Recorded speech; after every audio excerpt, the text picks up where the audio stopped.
Salut! Pour cette première partie du mouvement du centre d'inertie d'un solide, nous verrons la notion du centre d'inertie, le mouvement du centre d'inertie, les systèmes matériels généralement étudiés et les forces qui s'exercent sur ces différents systèmes.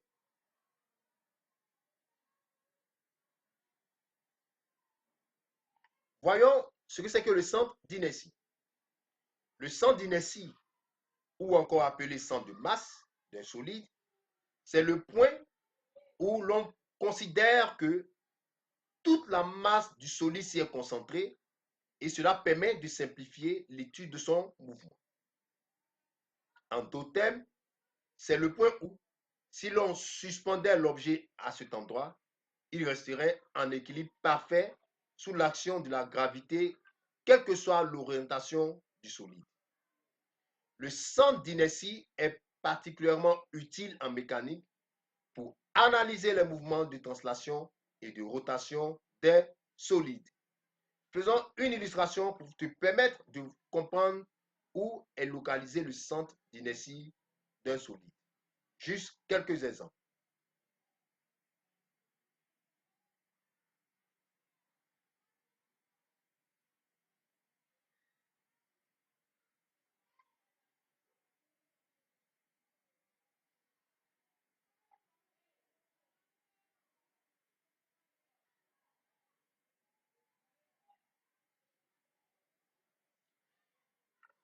Le mouvement du centre d'inertie.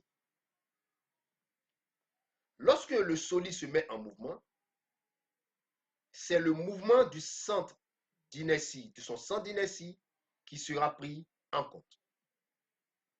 Il sera considéré que toutes les forces extérieures qui vont s'exercer sur le solide ont pour origine le centre d'inertie. Donc, un solide en mouvement, quel que soit le positionnement du solide, le centre d'inertie conserve une trajectoire rectiligne.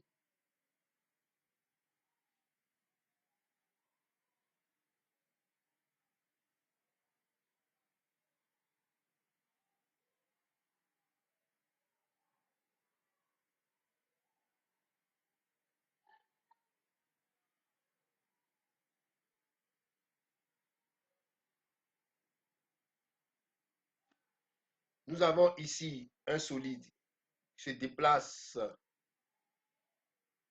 un solide qui se déplace. Ici, le mouvement de son centre d'inertie est curviligne. Dans le cas précédent, le mouvement était rectiligne.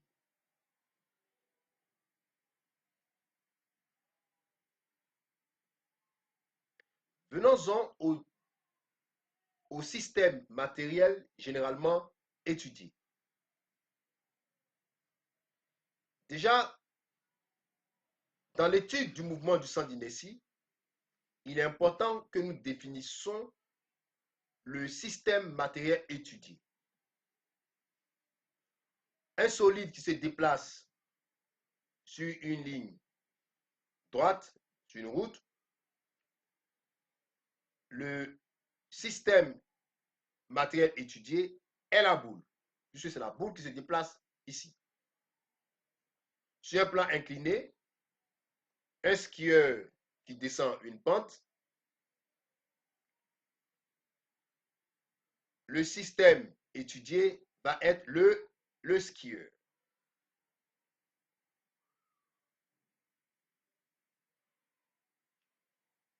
Un traîneau de chien qui se déplace,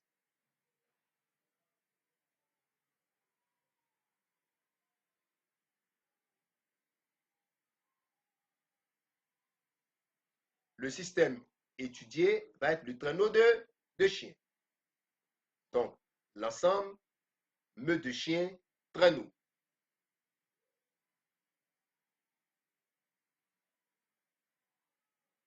Une locomotive accrochée à des wagons qui se déplacent sur des rails. Le système étudié va être la locomotive plus les wagons.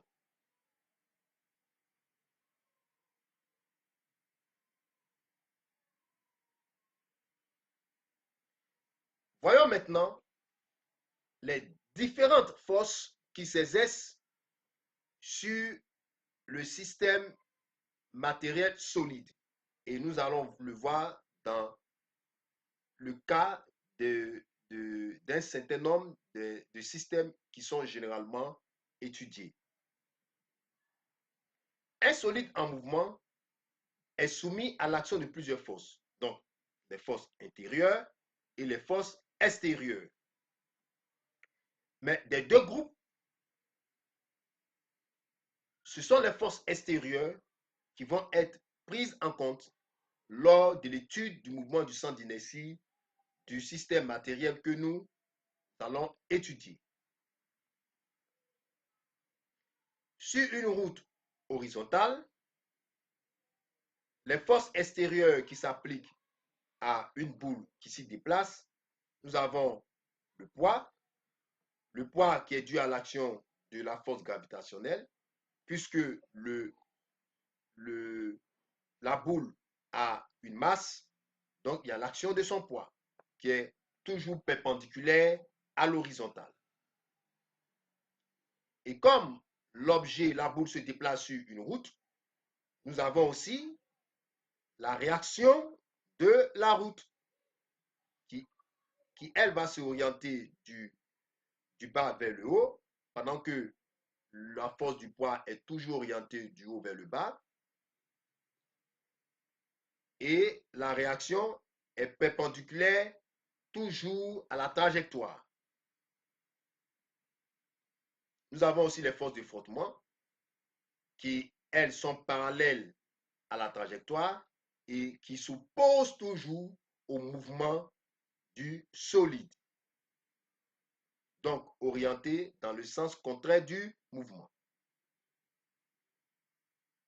Et les forces de frottement, selon l'expérience qui te sera soumise, les forces de frottement peuvent être négligées ou négligeables, ou les forces de frottement peuvent ne pas être négligées.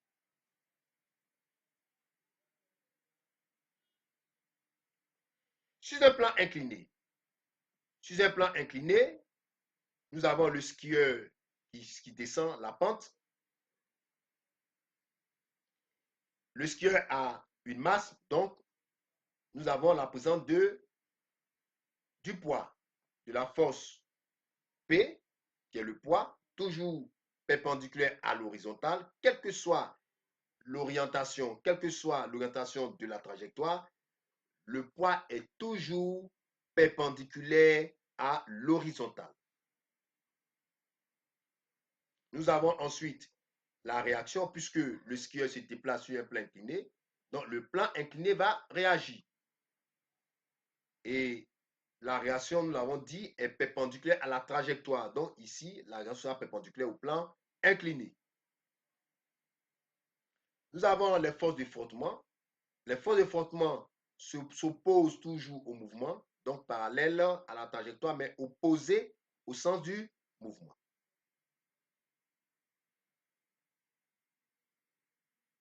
Et comme je l'ai dit, les frottements peuvent être négligés, négligeables ou pas. Au niveau d'un pendule, nous avons le poids, puisque la boule a une masse, donc le poids. Nous avons ensuite la tension du fil, puisque la boule est reliée à un fil. Et la tension s'oppose au poids. Dans ce cas, la tension s'oppose au poids. Mais si la boule change de position, la tension du fil est toujours orientée dans la direction du fil. Pendant que le poids, lui, il est toujours perpendiculaire à l'horizontale. Le poids est toujours vertical et orienté toujours du haut vers le bas. La tension du fil va suivre la trajectoire du fil, va suivre la trajectoire du fil et sera orientée du bas vers le haut selon la fixation du fil, bien sûr. Nous avons aussi les frottements de l'air qui généralement sont négligés ou négligeables.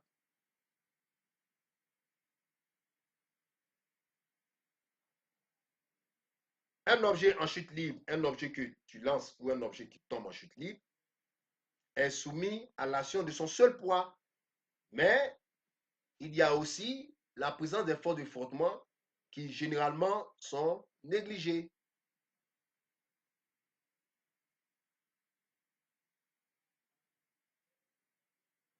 Un solide accroché à un ressort.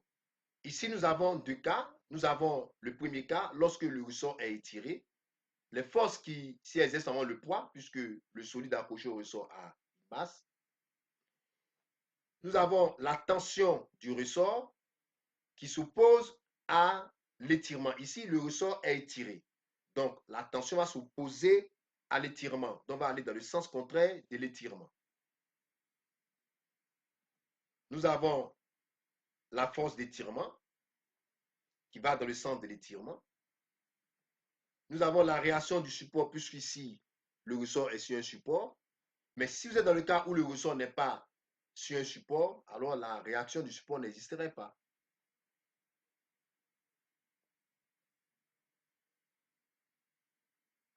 Et si le ressort n'est pas étiré, mais le ressort s'étire sur la force de son poids, alors la force d'étirement va être le poids lui-même.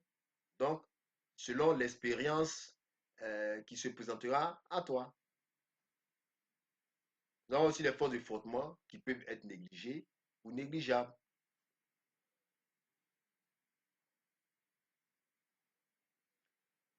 Dans le cas d'un ressort compressé, nous avons toujours le poids qui est, lui, toujours perpendiculaire à l'horizontale. Donc, le poids est toujours vertical et orienté du haut vers le bas. Nous avons la tension du ressort qui s'oppose ici au mouvement de compression. Et nous avons la force de compression qui va dans le sens de la compression.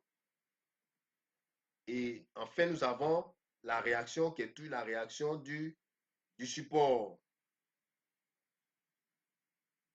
Nous avons aussi les forces de frottement qui peuvent être négligées, peuvent être négligeables. Donc, voici ainsi l'introduction sur le mouvement du centre d'inertie d'un solide. Prochainement, nous allons voir la première et la deuxième loi de Newton. Nous allons voir le théorème de l'énergie cinétique et nous allons voir comment aborder un sujet sur le mouvement du centre d'inertie d'un solide. Mais déjà, je t'invite à t'exercer sur la détermination et la représentation des forces qui s'exercent sur ces différents systèmes que nous avons vus pour t'entraîner, parce que c'est la base de ce chapitre-là. Et si tu y arrives, tu auras franchi un grand pas. À la prochaine.